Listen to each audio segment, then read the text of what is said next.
Hi అండి, welcome to Swapna's food journey channel. ఈరోజు నా స్టైల్లో ఫిష్ కర్రీ ఎలా చేయాలో చూపిస్తాను చూడండి. ముందుగా ఫిష్ కర్రీకి కావాల్సిన మసాలా సిద్ధం చేసుకుందాం. ప్యాన్ తీసుకొని దాంట్లో మెంతులు జీలకర్ర వేసుకొని వేపుకొని జార్లోకి తీసుకుందాం.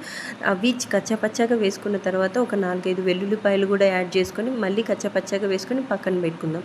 తర్వాత ఒక గిన్నె తీసుకొని చాప ముక్కలు వేసుకొని కల్లుప్పు మీన్స్ దొడ్డుప్పు వేసుకొని నిమ్మకాయ వేసుకొని ఒక 3 to 4 సార్లు వాష్ చేసి పక్కన పెట్టుకుందాం. మా అమ్మోళ్ళు పెరుగు కూడా యాడ్ చేసి చాప ముక్కలు కడుగుతారు, కానీ నేను పెరుగు యాడ్ చేయలేదు. నిమ్మకాయ కల్లుప్పుతోటి కడిగి పక్కన పెట్టాను. తర్వాత ప్యాన్ తీసుకొని ఆయిల్ వేసుకొని పోపు దినుసులు, ఆనియన్, మిర్చి, కరివేపాకు వేసుకొని మంచిగా మగ్గనిచ్చి తర్వాత టమాటో వేసి టమాటో కూడా మంచిగా మగ్గాలి. మూత పెట్టుకొని ఒక 4-5 నిమిషాలు మగ్గిన తర్వాత ఉప్పు, కారం, పసుపు యాడ్ చేసుకొని కారం కొంచెం ఎక్కువ యాడ్ చేసుకోండి, ఎందుకంటే దీంట్లో కొంచెం పులుపు అనేది కొంచెం మీడియంగానే ఉంటుంది, మరీ ఎక్కువేం ఉండదు.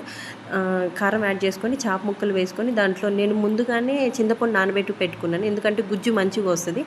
చింతపండు గుజ్జు కూడా యాడ్ చేసుకొని మూత పెట్టుకోండి. మూత పెట్టుకొని ఒక 2 నుంచి 3 నిమిషాలు మంచిగా ఉడికిన తర్వాత మళ్ళీ ఆ మూత తీసి మీకు ఉప్పు కారం సరిపోయిందో లేదో చూసుకొని మళ్ళీ తర్వాత మూత పెట్టి ఒక 4 మినిట్స్ మంచిగా మగ్గనియండి.